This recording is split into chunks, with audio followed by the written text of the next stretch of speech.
ओम नमो नारायणा। ओम नमो भगवते वासुदेवाय नमः। जय श्री कृष्णा। राधे राधे।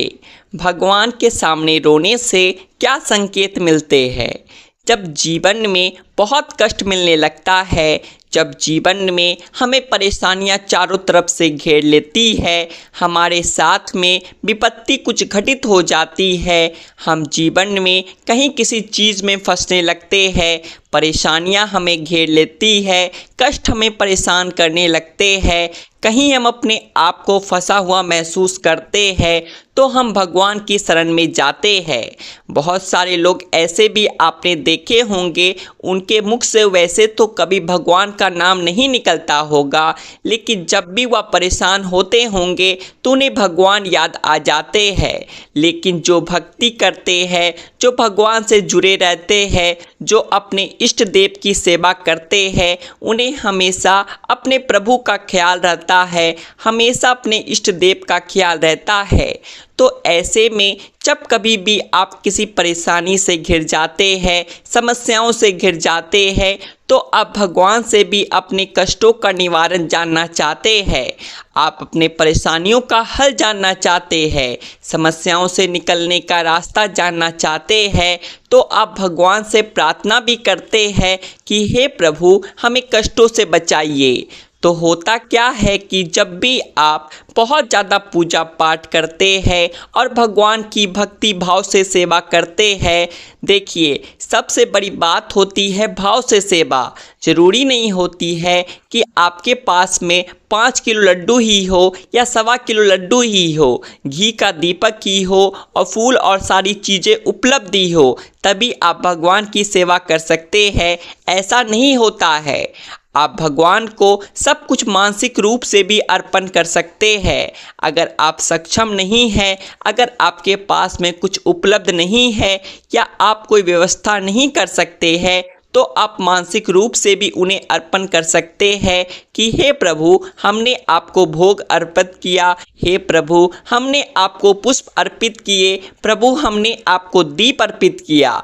तो क्या होता है कि जब करते हैं, भगवान का ध्यान करते हैं, भगवान की पूजा करते हैं और भगवान से प्रार्थना करते हैं कि हे प्रभु, मेरे कष्टों का निवारण करिए, मैं बहुत ज़्यादा परेशानी में फंसा हूँ, मुझे रास्ता दिखाइए।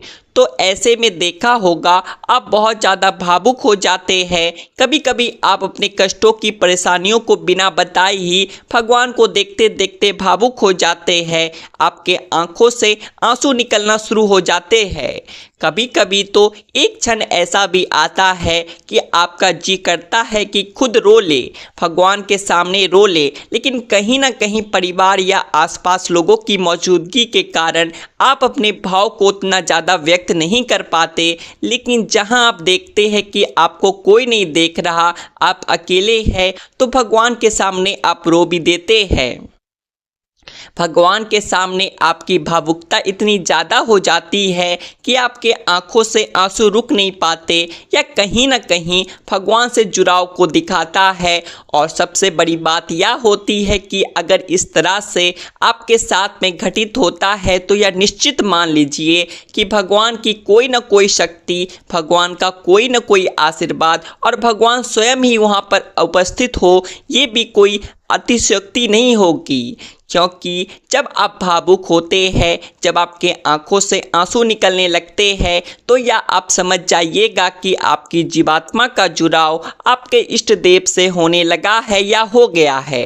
तभी इंसान भावुक होता है और भगवान के सामने अपनी मनोकामना उस समय जो व्यक्ति कहता है, उसके जीवन में परेशानी खत्म हो जाती है।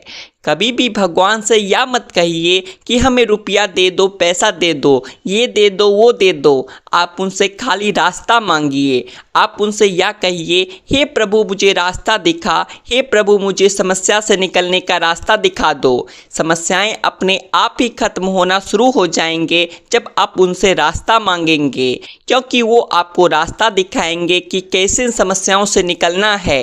देखिए, जीवन में ऐसा कभी हो नहीं सकता कि कि आपके जीवन में समस्याएं आए नहीं। सभी के जीवन में समस्याएं आती है, सभी के जीवन में परेशानियां आती है और सभी समस्याओं और परेशानियों से गुजर के ही अपनी ज़िंदगी को निकालते हैं। लेकिन जो भगवान की सेवा करते हैं, भगवान के शरण में रहते हैं, मंत्र जप करते हैं, ध्यान करते हैं भगवान का, उनको भगवान आशीर्वाद देते हैं और आशीर्वाद स्वरूप उनकी परेशानियों को हर लेते हैं, उनके कष्टों का निवारण करते हैं, उनकी समस्याओं का समाधान कर देते हैं।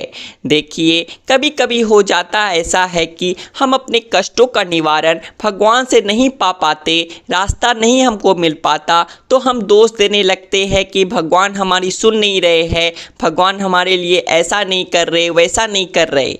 देखिए, ऐसा नहीं होता कि आज आपने भगवान से प्रार्थना की और कल आपकी मनोकामना पूर्ण होगी, ऐसा नहीं होता है। जब भी आप भगवान से कुछ प्रार्थना करते हैं तो योग बनना शुरू होती है। योग बनते हैं तब धीरे धीरे करके जीवन में कुछ आपको प्राप्त होना शुरू होता है। आजकल पूजा किया, कल कुछ बिगड़ गया, परसों कुछ बिगड़ गया, तो हर चीज़ का दोष पूजा पाठ से जोड़कर मत देखिए। हर चीज़ का फल पूजा पाठ से जोड़कर देखा नहीं जाता। कोई भी घटना होने के लिए कुछ न कुछ चमत्कार आपके जीवन में एकदम से घटित हो जाएगा, ऐसा मत सोचिए। जब कुछ होने वाला होता है तो जीवन में धीरे धीरे करके सारी परेशानियां दूर होती है। आप खुद सोचिए, जब एक बच्चे का जन्म होता है तो उसके लिए भी 9 महीने लगते हैं। अगर आप भगवान से मांगा अगर आपने भगवान से मांगा कि हे भगवान मुझे संतान चाहिए, मुझे संतान दे दो, तो संतान अगले दिन तो नहीं आ जाएगा। संतान के लिए आपको प्रयास करना पड़ेगा और संतान आपके पास में आएगी भी, लेकिन उसके लिए भी समय लगेगा। आप ये सोचो कि नहीं, हमने तो आज प्रार्थना की थी, हफ्ते भर में हमें संतान मिली नहीं, तो अगर आपने भगवान से मांगा कि हे भगवान मुझे संतान चाहिए, मुझे संतान दे दो, तो संतान अगले दिन तो नहीं आ जाएगा। संतान के लिए आपको प्रयास करना पड़ेगा और संतान आपके पास में आएगी भी, लेकिन उसके लिए भी समय लगेगा। आप ये सोचो कि नहीं, हमने तो आज प्रार्थना की थी, हफ्ते भर में हमें संतान मिली नहीं, तो भगवान हमारी सुन नहीं रहे हैं, ऐसा नहीं होता है। तो जब भी आप भगवान के सामने हाथ जोड़ते हैं, भगवान के सामने भावुक होते हैं, तो आप भगवान से जुड़ जाते हैं और उस समय जब भगवान से आप कुछ कहते हैं तो भगवान आपकी सुनते अवश्य है। मगर आपके मन में श्रद्धा भाव है, आपके मन में सच्चा श्रद्धा भाव है, दिखावटी नहीं है कि जब कभी परेशान हुए तो भगवान को याद कर लिया, तो आपकी भगवान नहीं सुनेंगे। आप जब उनसे लगातार जुड़े रहेंगे, भगवान की सेवा करता रहेंगे, तो वह आपकी बातें सुनने लगेंगे, आपकी परेशानियों को दूर करने लगते हैं। और जब आपकी परेशानियां दूर होगी तो आप खुद इस बात का अनुभव करेंगे कि हाँ, आपके जीवन में देवी देवताओं का आशीर्वाद है। तो भगवान के सामने सच्ची श्रद्धा से भावुक होना एक बहुत अच्छा संकेत होता है। आशा है यह जानकारी आपको अच्छी लगी होगी। जानकारी अच्छी लगी हो तो वीडियो को लाइक करिएगा और ऐसे ही और जानकारियाँ जानने के लिए आपके अपने चैनल आध्यात्मिक संसार को सब्सक्राइब भी कर लीजिएगा। हम फिर मिलेंगे आपसे ऐसी ही एक नई जानकारी के साथ। तब तक के लिए राधे राधे, जय श्री कृष्ण। अगर आपने भगवान से मांगा कि हे भगवान मुझे संतान चाहिए, मुझे